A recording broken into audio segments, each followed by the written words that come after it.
did. And I know that we all destined for greatness, no matter what you've been facing. It's a marathon, no, it's not a sprint. It's for all of the trials and tribulations. Just look at my mom made it. I said I was gonna change it, I did. And I know that we all destined for greatness, no matter what you've been facing. It's a marathon, no, it's not a sprint. Trying to change for the better, all my city difference. From the mamas to the children, every one of us is gifted. Good afternoon, the Back community. Thank you, as always, for staying involved. Thank you for staying engaged. This is episode 2 of season 6. And you guys know that this season we're going to be talking about expanding your range. One of the things with expanding your range is going to be getting outside of your comfort zone and finding new ways to create opportunities for yourself and others. I have to say, the two gentlemen that we have on today's episode are held to us from the Dallas, actually, what is it, Trophy Club area of Dallas. But I had the opportunity of going to Dallas to go visit my godson last year. And a friend of mine who lives in Flowermont, Texas said, Tyrell, you got to go check out this spot. So I still have video footage and pictures from when I was there last, and I've been a fan ever since. So the guest that we have on today's podcast is actually going to be one of the gentlemen that I actually met who showed me around the restaurant when I was in Dallas. That's Izzy. And then we actually have the director of operations, Zack, as well. And it is his family's legacy with this restaurant. So first things first, I really want to say, Zack and Izzy, thank you guys for taking the opportunity to come be on our platform today. And I can't wait to dive into your story. Oh, yeah. Thanks for having us, man. 100%. Thank you for having me. Pleasure to meet you. It's a pleasure to be speaking to you again. All right. All right. Well, listen, I always try to do my best to do some background on you guys, but I always tell my audience, nobody can introduce you how you can introduce yourself. So I really want to give both of you guys the opportunity individually to introduce yourselves to the Back Community Podcast and let us know more about you guys. Zack, I'm going to go ahead and start with you, only because I do get a chance to see Izzy and follow Izzy on social media a lot. So let's start with you, Zack. What's your name? Where do you live? How did you get into this business that you're in now? Awesome. My name's Zack Hutchins. I was raised in Sanger, Texas, which is a tiny little town that no one's probably heard of. Now, that's where I'm from. Been doing barbecue, I mean, kind of on and off, like kind of messed around with it a little bit as a kid, just it being a family business. I really started when I was 18, so 2012. Been doing it. Took a little break here and there, but it was something that I just loved so much, so I just always kept coming back. So I guess now 2012, 2025, 13 years. Nice. So, yeah, quite a long time. It's quite Okay. Okay. my name is Israel Silva. I'm the pit master. I've been here for about, well, you've been 10, there 10 for 11, yeah. 10, 11 years. I started off at the original McKinney location for 5 years there. I worked myself up to pit master, and then we went up and opened Frisco location. When was that? Like 2015. 2015. And I stayed there for another 5 years. And then 2023. we came here and we opened up Trophy Club. Mm-hmm. So I've been in for a while. Ever since I got into barbecue, I loved it. I fell in love with it.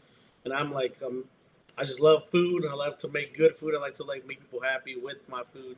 And that's why I stayed here. And I just love it. Yeah. Nice. Listen, it's something about the connection with food that actually joins us together. I learned this when I lived abroad. I lived in Morocco for a while, and there was a couple of things that kept us together: food, music, and movies. Right. And, so we're talking about one of my loves today, talking about food and how food is communal and it brings everybody together. And that's going to lead me back to you, Zack, because one, like I said, this is a family business.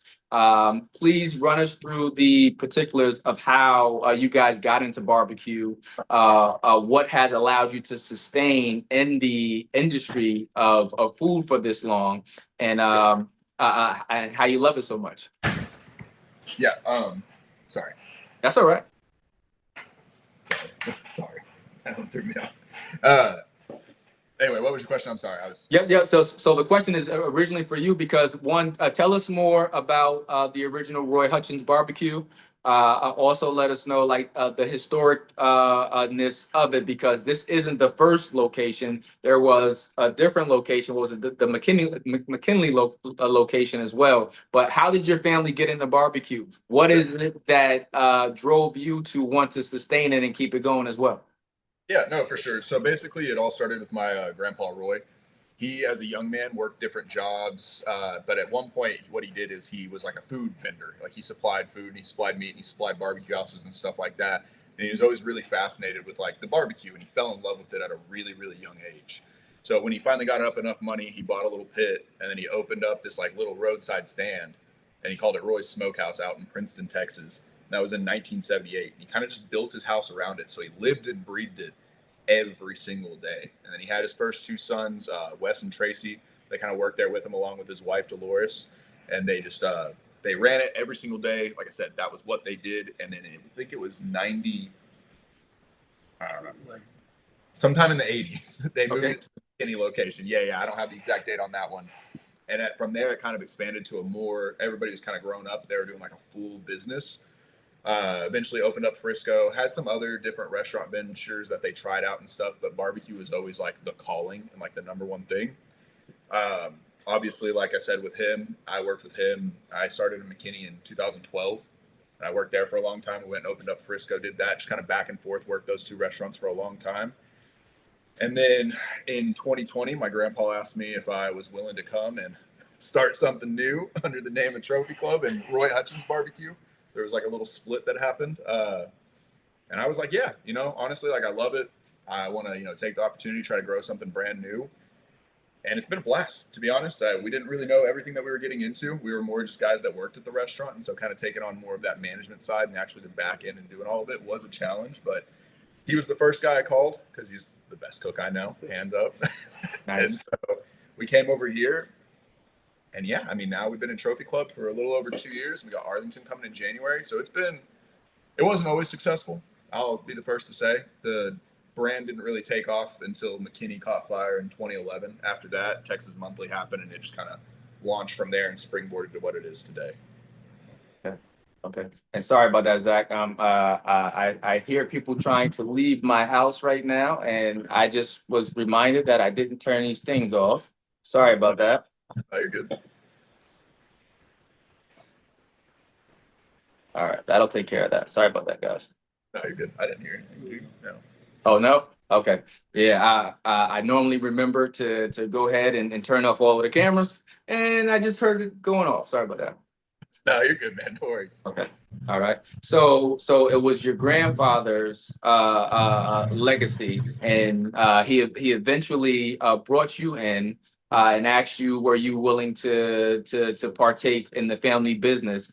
How did you make that decision? Because oftentimes, and we're seeing that a lot right now, where most of the children of people who own businesses, they don't want to continue the business. They want to do everything but the business. So to be able to stay in the business, and I know that because we try to look for companies to actually purchase, and almost all of the companies happen to be like, well, yeah, we got left this from our parents. We don't want to do this. We want to sell it. But you've decided to not only stay in it, but to expand the brand and to make it as successful as it is right now. So what is it about your love for barbecue that is keeping you in the food industry? To be real honest, when I graduated high school, I didn't want to work here. I didn't want to do this. So I did like 1 year without college, and I was like, I hate this. And then I went to college and I kept working there through college and everything. And then I graduated. And to be honest, I had always worked in restaurants, just not that specific restaurant. And by the time I started like trying out kind of corporate jobs, I tried some freelance stuff. I hated it. It. Loved so much more like the community and the aspect of like being here in the barbecue business. And so I went back with my uncles. That was like 2017, something like that, 2018 when I graduated college. And I kept working there. And to be honest, I loved staying there. I loved the old Hutchins. I loved working there. I loved being a part of it. I was younger. I was a little bit hot-headed. So I'd like get into some arguments and I'd, be a little bit rash and we didn't get along at all the time. But yeah, it was more of coming over here and doing this and like signing on with my grandpa. My grandpa is someone that I respect heavily. Always have. He's one of my favorite people in the world. But when he asked me to come do this, what I more saw was I can stay here and keep doing what I have been doing, or we can risk it all and we can come over here and try to start something brand new and really just see where we can take it. Because I mean, and he'll agree with me, but we worked at Hutchins for a long time, but we always had like ideas about how to do things different, and it felt like it wasn't necessarily heard or explored all the time. And so when we came over here, it was like, well, let's take this opportunity to see if our ideas actually work out. I would say so far it's worked pretty well. So yeah, we thrive here on just, community, communication, and, just creativity. Those are our big things. Like we want to expand on all those things. Yeah. Okay, Izzy, don't worry. I'm coming to you next because first, before I even go down this path, can you tell our audience what does a pit master do?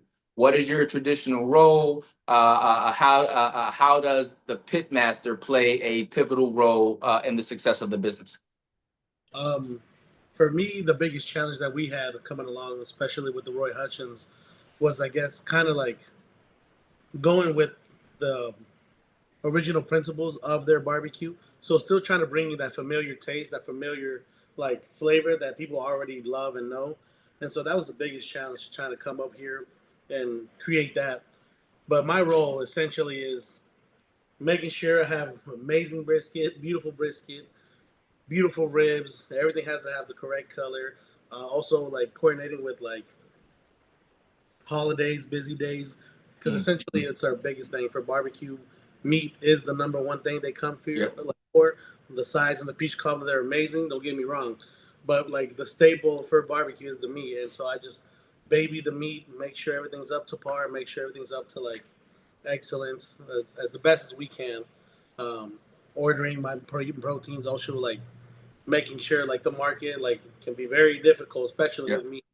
So we have to constantly watch that. Have to like play with that a lot. And then just like I said, just making sure that the flavor stays consistent constantly, and like people always food quality, food quality control. Yeah. Okay. What was it about food that that you fell in love with though, Izzy? What was it about like being in it? Was being in the food industry, being a pit master, something that you always desired? Was it something that you stumbled upon because you were doing something that you love cooking? What was it about food that drove you to where you are now? So like my mother, she was a single mother, so she had to work a lot. So essentially at home, I would have to cook for myself a lot. That automatically just kind of like made me fall in love with it. I could see what I could do, expand my horizons. See, I would do Italian dishes, I would do Thai dishes, I would do Mexican dishes, I would do all types of world like dishes. See if I can do it because I love it. Like you said, it creates connections between people, and then we can talk about amazing food, and you can have another language, but we communicate through food, and it's like that's the one thing that I love about like the food industry. However, it wasn't my first choice. Like he said, I am a nurse or was a nurse. I did like the medical field. I wanted something very, how would I say it? I guess economy stable. But when I came into the world of barbecue as I was doing like my college classes, I fell in love with barbecue. I just love the craft stuff out of it. I love the craft side of it, and like it's same thing, kind of like playing with it, creating something new, and love to cook. Okay. I will say a lot of people don't really get it just because like barbecue is so different. People are like, "Oh, you're 30, you work in a restaurant." It's like, no. We do barbecue. Like it's a whole different game. It's a blast, man. I love it. Yeah, but like I said, also serving the community is like I said, how it brings people together just through food, and like people from England, people from New York, people from then they come in here and they tell us that it's the best barbecue. I get a little hype, but like I said, it's just I love like what it brings, especially the people that we come to grow, and then like with the mission that they have, the mission that the Hutchins family does want to bring. We want to see that, and we want to expand it and bring it to everywhere we can, like around the world.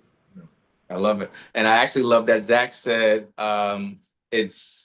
you guys do barbecue. It's not a restaurant. You guys do barbecue. And I got to experience that firsthand when it was just like, I think when we got to Dallas, I laid out maybe about 4 or 5 places that I wanted to go to because I'm a foodie. And I'm just like, okay, well, this place is known for their sides. This place is known for their brisket. This place is known for wherever. But it was just like, I don't have all of the time to go to all of these places. So my boy said, I know the best place. If you're going to try out anyone, we're going to go here. And I landed in you guys' establishment. And I have to say, I went there the first night, came back the second night, and I've been a fan ever since. And the thing that got me was the Texas Twinkies. Did I say that right? Is it a Texas Twinkie? Yeah, Texas Twinkies. Yeah, unheard of. When he was just like, "You gotta try this," it was just like, hollowed out jalapeno. I was like, "What? Nah, I'm not gonna want that." He says, "Bro, just eat it." I fell in love. And I'm just like, it was just like, this is probably not gonna come out right, but the explosion of flavor. I'm just like, there's no way. How do you do this? Like, so I know you guys said that one of the biggest challenges coming into the business was to go up against traditional dishes or how to serve it. And you guys have continued to remix and design flavorful dishes that me as your consumer loves. So like, where do you get these ideas from? Are you like Frankenstein at home trying this thing out a million times before you put it together? How does this creativity? How did Texas Twink? And I know there's several other places that specialize in that as well. But when I say I had it at your establishment, fell in love. Like, how do you guys come up with the creativity behind what we get to order every day? So I guess first is when we came over here, again, from the other Hutchins, they had kind of started to go and change things up a little bit, which is great. It's fine. It's a great product. Everybody loves it. But we wanted to go back to Roy's recipes a little bit, but we knew that wasn't going to be enough and we needed to expand on kind of what we were offering. That's where we get things like the dirty rice. We do the Thanksgiving sides, like the sweet potato casserole and the stuffing. We've never done that before. Pork belly was a new one. Ribeye was a new one. The Twinkie's been around people have been stuffing things in jalapenos for a long time, wrapping in bacon. It's nothing like really like new, but man, we did it at the old Hutchins. I mean, it was something that we've done for a long time. The only thing that we really changed here is we really prided ourselves on the jumbo aspect. That's probably the big difference that we had was we're not going to give you a Twinkie that's like this big. We're going to give you a big Twinkie. We're going to make it worthwhile. I want you to have 2 Twinkies to be a full meal, pretty much. So that's really the only different we did on Twinkies. But honestly, like I said earlier, it's more about creativity. We work on like sausage of the month, different stuff all the time. We sit there and like play around with what can be fun, what can we do. We have been, and I rolled my eyes when I said that, but we've been getting busier and busier. And so it kind of stops some of the creativity sometimes just because we have to keep everything going. But if we ever kind of level out or get things like in a decent enough place, we're going to go back to like, we'll do things like lamb, we'll do tomahawks, we'll do just different sausages, all kinds of stuff, just throw it out there on the weekend. So we want to give people, you don't want to try the same thing every time. I mean, a lot of people do, but we always want to have something fresh. Like for a while there, I think it was like 8 weekends in a row, Roy brought us a whole hog smoker. And so we just parked out front and served whole hog tacos just for free, just while you wait in line. Yeah. This is fun. We had never done it. And so we're like, let's try it. And then I could like, especially for food, like if you go somewhere, it's like a very innovative like industry. How like if people want to see something new, people want to see something like that they've never seen before. People want to try something different, and then like if we can play with that, we get to play with that type of style. Bring more people in. Sorry, they got distracted. But that's like so. We're always looking for something new, something fun, especially like very barbecue related, or maybe like spin-offs or something like that. We did fajitas sometimes. Yeah, we did fajitas for Cinco de Mayo. We just have never really ever done it one day. We like to play around. I mean, at the end of the day, it's a job for us. It is also our career, but like again, we've been doing this together for a long time, and we have plenty of other people here, so it's fun. We enjoy it. It's I don't want to say it's like a family up here, but like I mean, a lot of us. It definitely felt like that when I was there. Like the how fast you guys got packed was out of this world. I met my friend there.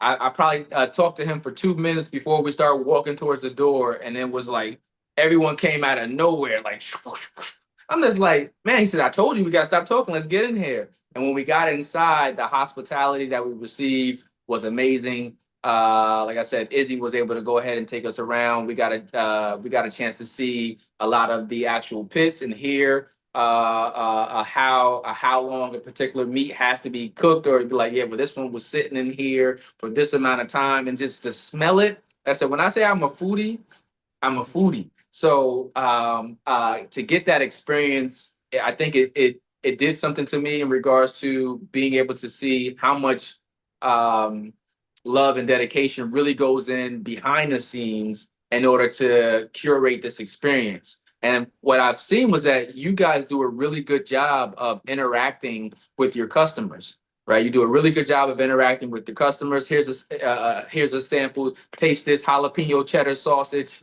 whatever it is, right? Taste it, and I love that about you guys. How important is it for you to connect with your audience, and how have you? Has it been any difficulties?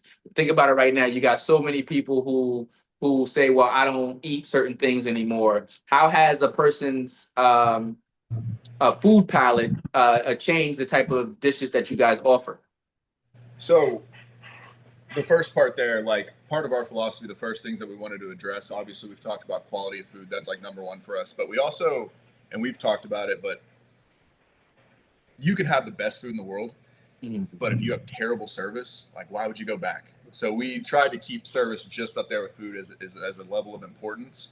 It's a big part of our culture. And then again, we're trying to be a show. Like we want you to walk in when you're standing in line. We don't want you to feel like you're standing in place for 20 minutes with nothing to do. We want you to look out and be able to see the pits, go on a pit tour. We want you to be able to see the cold room behind. We're trying to make a big experience where when you come in, it's like something you've never seen before. And we really try to work on that. What was the second part of that question? I'm sorry. Well, no. I think you hit it, but it was the other part of the question was, in today's world, there's so many people who have different types of diets, right? And they say, well, I don't eat certain things like this, or I'm looking for a meatless diet, right? So, but barbecue is an industry, a field all by itself, and I think that there's always going to be clientele for it. But like for individuals who have other interests outside of traditional meats, do you guys offer a food for them as well? How does that interfere with your normal types of delivery that you guys would do?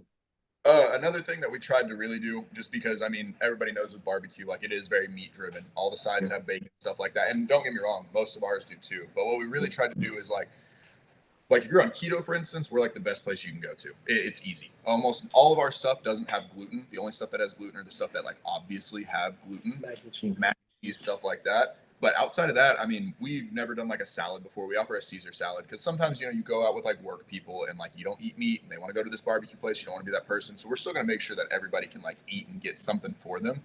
But yeah, like we even went as far as it changes our recipe a little bit, but like if you want mac and cheese without bacon, we're gonna get you mac and cheese without bacon. Like you can have it without having the bacon. Like we're gluten very allergy. If you have a gluten allergy, we'll bring a new board, yeah. new knife, make sure there's no gluten on it. People that don't eat pork, we'll bring out a brand new cutting board, new knife. We'll slice just beef just by itself. We're very here for the customer. Like we're gonna do whatever it takes, like to make you feel comfortable, make you happy.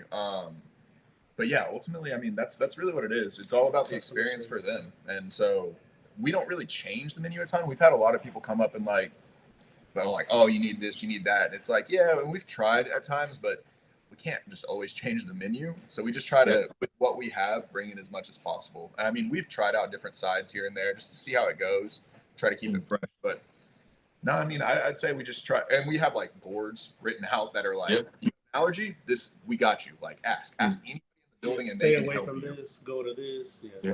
Yep. And everybody has their niche, and that's what I love about you guys. You guys have your niche. You know what it is that you specialize in. But high on that list is a customer service. And I think that in today's market, where it's so hard to constantly please people. I was just telling you guys before we started filming. Like, I have a crew upstairs cleaning right now. I own a cleaning business, and it's just like, so I have my cleaner sometimes come to our house and clean too. But it's constantly trying to make sure that you take care of other people to continue to get them to come back daily, weekly. And I always say, man, if I lived in Texas, I don't know how I would do it, because I would be eating barbecue all day. Luckily for me, I would probably switch back to what Zach said earlier. I did a keto diet maybe about 3 years or so ago, and it was amazing because I got to eat every type of meat still. It was like, how is this a diet? I can eat all of the meat that I want, and it worked though.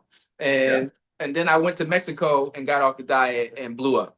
So, Oh yeah. Well, and to be honest about the customer service thing, like, just gonna say it, we're open 7 days a week. 10 to 11 to 9. We're open 70 hours a week. We cook almost 1,000 briskets a week.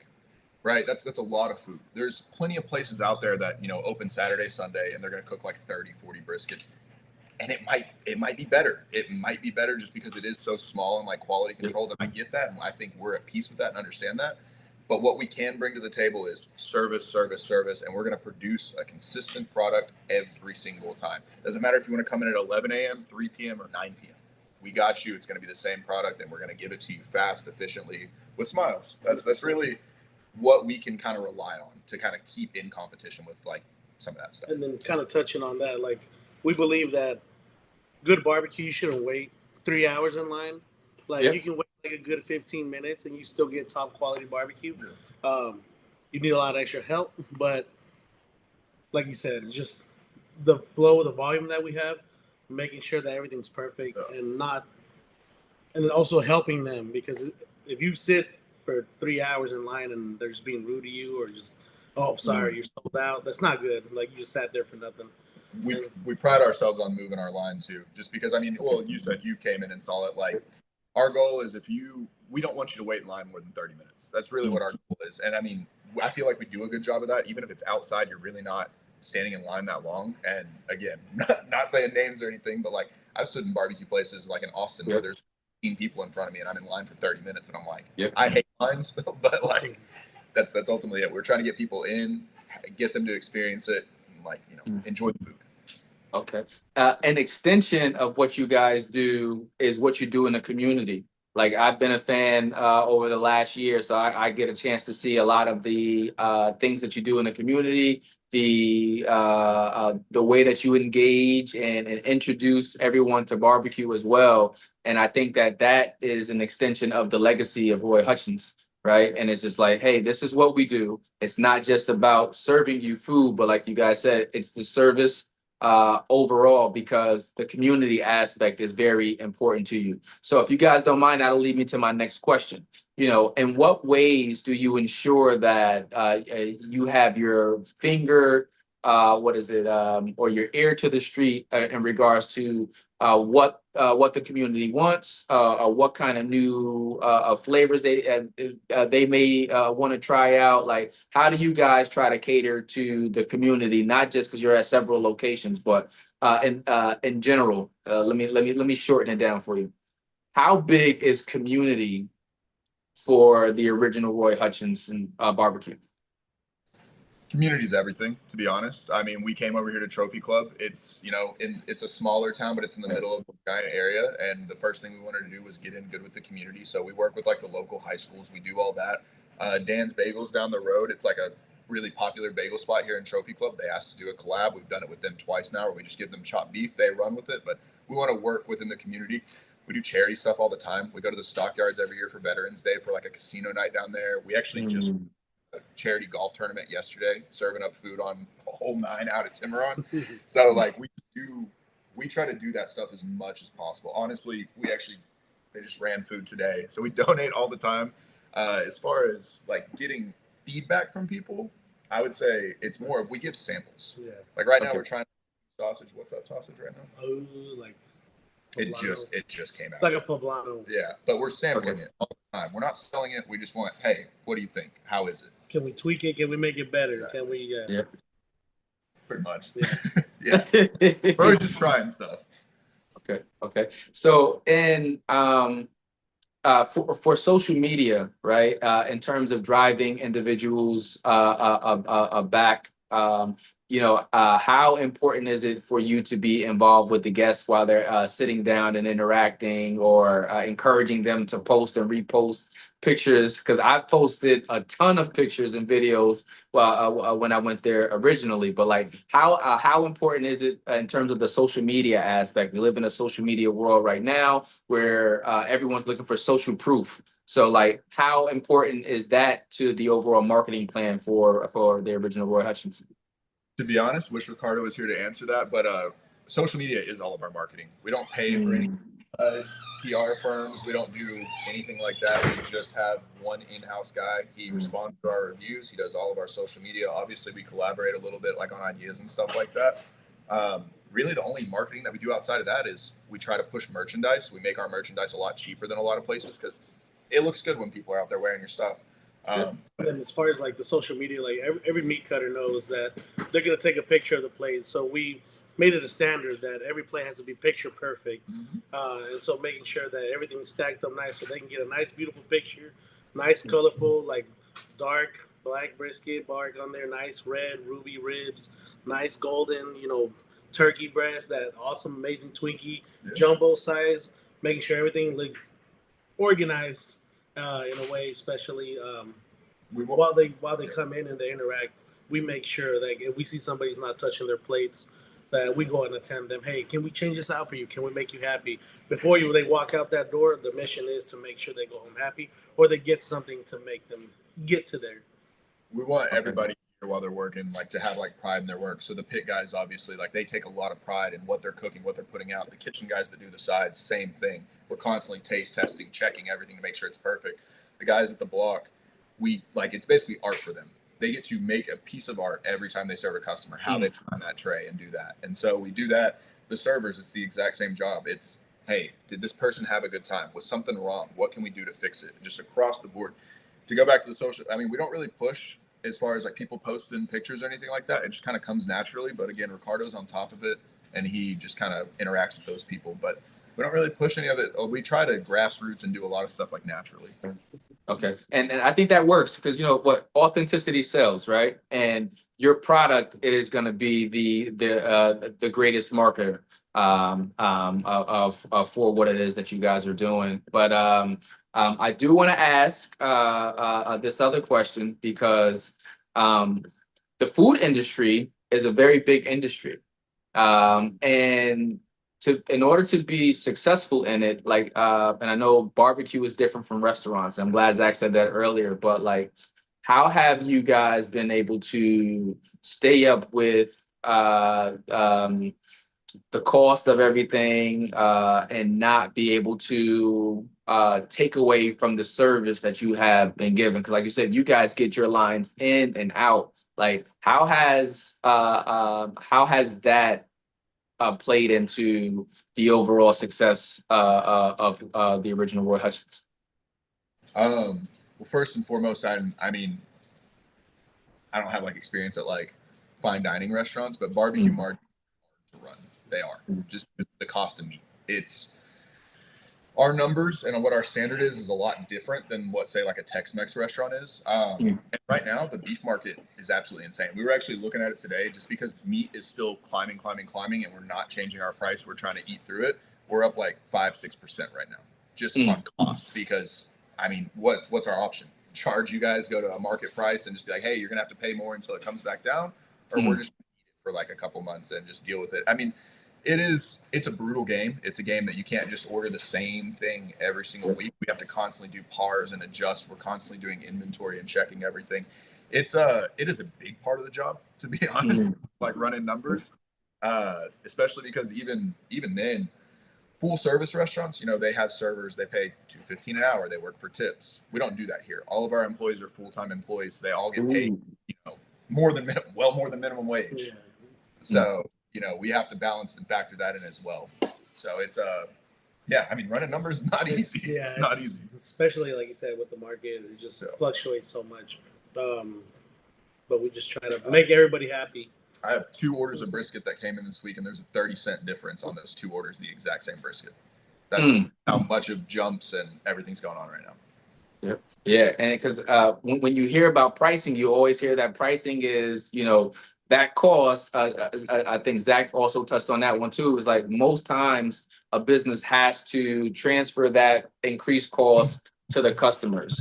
And I want to say thank you to you guys for not doing that to us, because it does allow you to create and to keep your familiarity with the places that you want to go to, and be like, okay, well, I can't go there right now because they just increased this price or whatever. And it, as a consumer, and I'm a person who's loyal, so if I'm not really with trying new things all the time. My wife has to push me to try. She's like, Tyrell, you get the same dish every time we go to certain places. And I'm just like, yeah, I'm a creature of habit. So like when I find a place that I like to frequent that place, and I'm good with that. I'm okay with that. So even knowing and realizing that you guys try to keep the price point as close to normal as possible is huge for customers. And I really just want to say thank you on the behalf of all your customers for doing that and meeting that in today's world, where people can be really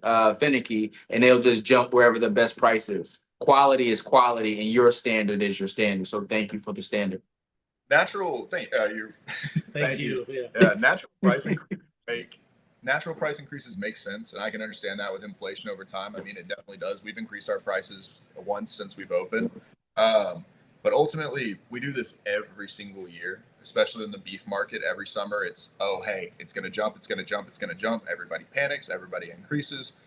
But then guess what? By the time of like December, it starts kind of trickling back down. It'll never go back to as low as it was, but it does go back down. And so we just try to instill in ourselves to never hit the panic button during that moment.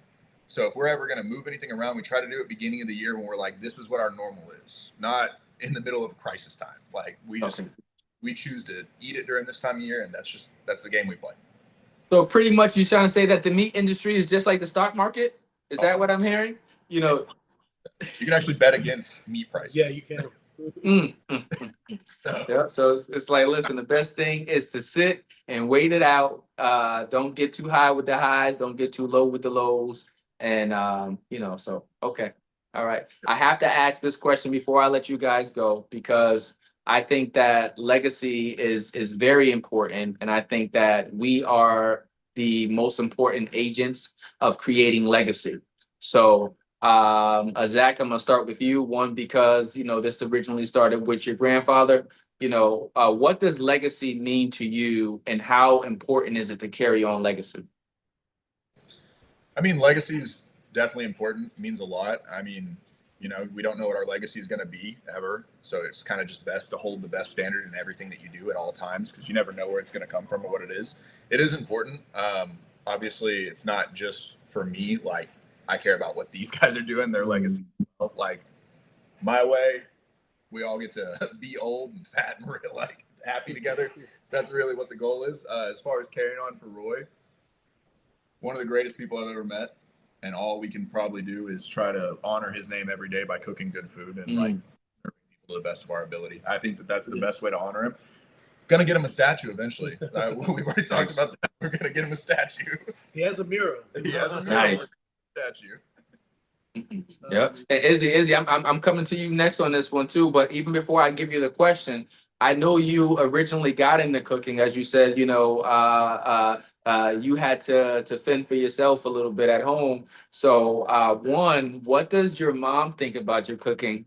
And I'm hoping she's still around to get a chance to enjoy the flavors that you've been able to do. But as I think about legacy, I think about like why we do things, why we got into it. So what does your mom think about your cooking? Oh, she loves that she doesn't have to cook for nobody. Like, and unfortunately, she's my number one guinea pig. So before I bring it to them, she suffered through it like 5 times before. Over salty, under salted, no flavor, no flavor. But she's my best friend. She's also the one that showed me like to love, like, and care for like cooking. at home, she shows me more of like the Hispanic side versions of it. Yep. But and then I use that for here sometimes. But for the most part, she loves it because she doesn't have to do it. And then I'm pretty all right. And then everything grilled. I love grill. Okay. All right. And so I'm gonna go back to the same question then. So when you think about the word legacy, Izzy, what stands out to you about legacy, and how important is it for you to create it? Kind of stuck on it, to be honest. I guess legacy is, for me, is gonna be like breaking generational, like, how would I say it? For me, it's gonna be breaking that Generational curses. Yes, 100%. And so, like, if I have to be the one to sacrifice myself for my son, and so he can be good, and so for his people to be good and going on forward, for my family, I'm willing to do that. Not only that, like, they let me into the Hutchins legacy. They let me into this, and so I'm not gonna try to let nobody down. It's our legacy. Yeah, it's our legacy. He always loves to say that, but he's my boss now. But no, partners. And I'm like, that's what I love about the Hutchins, like the fact that they're willing to bring us in, like Lalo, Johnny, Benito, and all of us, and then they care about us carrying with their legacy and letting us into the legacy. We love it, and we're part of the mission. We want to make sure that the legacy continues, like I said, until we dominate all of the world with barbecue. Barbecue growing in general is a great thing. Love seeing new spots pop up. Competition is the healthiest thing that can happen in any industry because it pushes everybody to be their absolute best. I like that. Such a thing, yeah. 100%. I love places opening up. I think barbecue growing is good for everybody. Yeah. It's great. You want to see good stuff come out because it makes you better. Like, who wants to be stagnant? Nobody wants to be stagnant. You got to get out of areas of comfort in order to get back to being creative. So what's next for the original Roy Hutchins? I'll be honest with you, we have a lot. Right now we're in the middle of busting out our spices and sauces to retail, to grocery stores. We're introducing nationwide shipping so you can get Twinkies shipped to yourself. Arlington is expected to open January 1st, 2026. And I've already been exploring buildings in the San Antonio and Houston areas, so probably more to come soon. So it's a lot. Nice. Listen, I really just want to say, it's a labor of love, cooking for other people. And people always say, like, the way to a man's heart is through his stomach, right? And I think that can easily go for women a lot of times too. It's a labor of love. So what you guys do day in and day out is definitely an extension of who you guys are internally, and it's a labor of love. And I get a chance to experience it whenever I eat at your establishment. So I really just want to say thank you for what it is that you have done. It sounds like you guys got some major things cooking in the hopper right now too. So I'm gonna say I'm wishing you guys continued success for everything that's going to come forward as well. And why should people frequent your restaurant when they come with Dallas? We'll leave out on that question. I just encourage everybody to try everyone. I'm not trying to like sound arrogant. I'm gonna sound arrogant, no, but you can go out there and try everybody out, but I feel like consistently wise across the board, sides, meat wise, like you said, some places you can go and get good brisket, some places you can go get good sides. So I think the mission here for us is to make sure that everything's perfect, the perfect rib, the perfect brisket, the perfect sausage, and you can expect that from all of our pit masters, all of our employees, all of our kitchen guys, making sure that they're making the best product out there. And you get free dessert. Nobody else gets free dessert.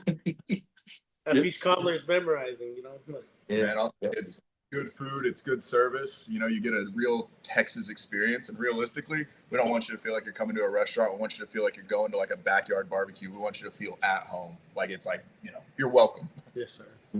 Yes, sir. And anyone who's ever been to Texas, you know that Texas does everything big. So if you're going to Texas, definitely check out the original Roy Hutchins Hutchins and Trophy Club, Texas. I'm a fan. I love what you guys do. Continue to put that love in and day out. And thank you for your service to the community. I really appreciate you guys taking the time to come on the podcast today. And I can't wait to get your story out to the world. Appreciate Thanks, man. you guys. It's Thank fun. you. All right. All right. Thank Later. It's for all of the trials and tribulations. Just look at my mom made it. I said I was gonna change it, I did. And I know that we all destined for greatness. No matter what you've been facing, it's a marathon, no, it's not a sprint. It's for all of the trials and tribulations. Just look at my